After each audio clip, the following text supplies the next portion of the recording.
Make sure the language is inclusive. Make sure that there's a clear signal. You think they're equal, and therefore they are equal, because they are. You could partner with a charity such as mine, a mental health charity. Wellbeing's got to be much more holistic than just mental health or physical health. It's got to be about the whole person. So the challenge for us is to spot the early indicators of when someone's maybe struggling, and to understand that people might need some help. A great question. And many people, Deborah, are very good at masking it. You think they're okay, and they're really not. Change for some people is seen as a gateway. They see it as a gateway. I see it as a gateway. The best things in my life have come when something's happened, and it's either forced me to change or an opportunity that's changed. Do you have a relationship with those people, or do they kind of come to you in a transient way? Both. We would have both. So some will know from the area, but with us being nationally in the non-league, we will, and we're a part of a network. They will come to us for help and advice. So some people we don't know on a personal level. So the ones with a relationship are probably going to be easier, because you're going to spot what is not normal. Even if they're masking it, there are tell signs. You'll think, we're very good at reading body language. We're very good at reading the unspoken word. And if you're in a room with somebody, you just get that feeling of, is everything all right? So I think you'll probably be able to deal with that. It's the ones that you don't know very well. And I think language, there's a very short connection between the words that we say and our brains.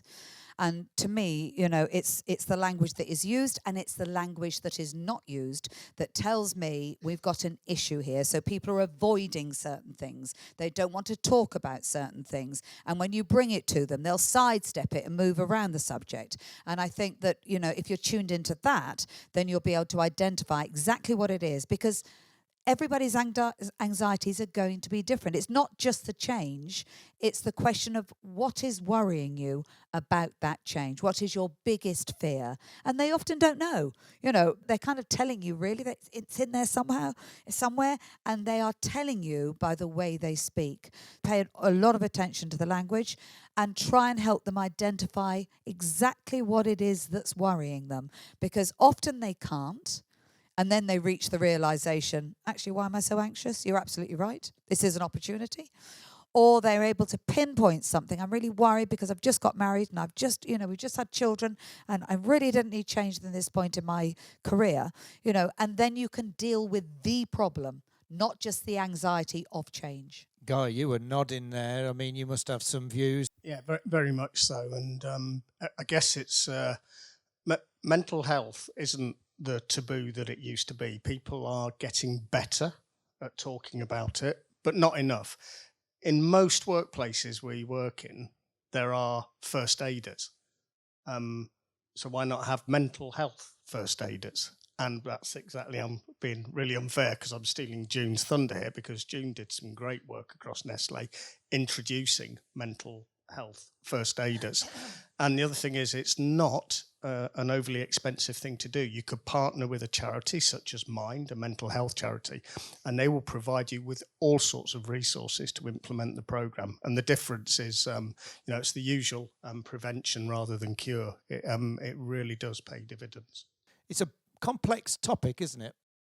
It is a complex topic, and I think you have to, in any business, look at where your risks are, because you have to build a wellbeing culture, but you have to build it around your risks and your the people in your business. I think just to go back to the great feedback around how to get people to talk, but I think you've also got to have the courage to ask, and that's also if you see someone struggling, it's quite hard to say, are you okay? Because they'll say, actually, no, I'm fine. Having that courage to go back again and say, I don't think you are really, because I've noticed this, this and this, is also really important. So it's not just noticing the signs, it's having the courage to go in there and make sure you can do something about it and signpost them in the right places to go. But yeah, wellbeing's got to be much more holistic than just mental health or physical health. It's got to be about the whole person. When I feel well, I feel happy, I feel quite healthy, but I feel fulfilled. That's my well-being. It's not running a marathon, because if I set myself up to run a marathon, I'm going to fail. What can we do to help kind of bridge that gap and give it a little bit more exposure for the women? often it's through example that people get excited. And the good news is we have a fantastic women's football team, so that's brilliant. But there is that bit in the middle where you've got this great example going on here, and actually the kind of the behaviours within the sport haven't caught up with that. And there are some really simple triggers that you can do. I met a fantastic girl who had realised that all the stock pictures within rugby were male. You couldn't get a picture of a female rugby player. So when you do anything, just check your own representation, because they should be equal. And I bet if you go through your photographs, so if you've got a website, if you go through the pictures on your website, I bet you'll find there's more with male football than female football. Now, that's just one example. Make sure the language is inclusive. Make sure that there's a clear signal. You think they're equal, and therefore they are equal, because they are. They might be treated not equally, but they are equal. So that there is an expectation that women are going to be just as good at football as men.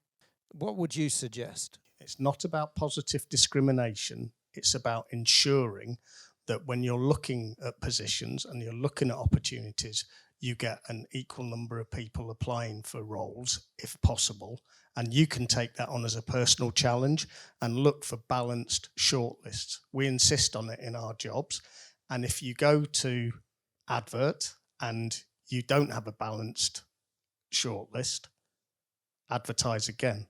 Look at your adverts, think where you're advertising, and then you can start the recruitment process. You can control that, and you can make a difference.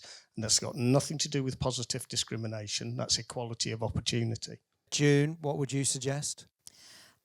I think also recognise that some of these women are quite vulnerable as well, because we're in a very male-dominated world.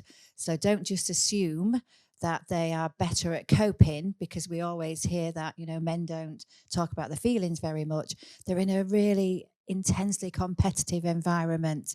So recognise that and encourage them to, they don't man up, because you hear that so much. But, I've worked in a male environment for a lot of my career, and you try that bit harder, much harder, because you don't want to be seen as the woman and the weak link. So just make sure that you recognise and encourage them to be really, understand what they are and what their strengths are. Thanks to our experts for sharing their insights and advice on workplace wellbeing. If you'd like further tips, visit nestleprofessional.co.uk.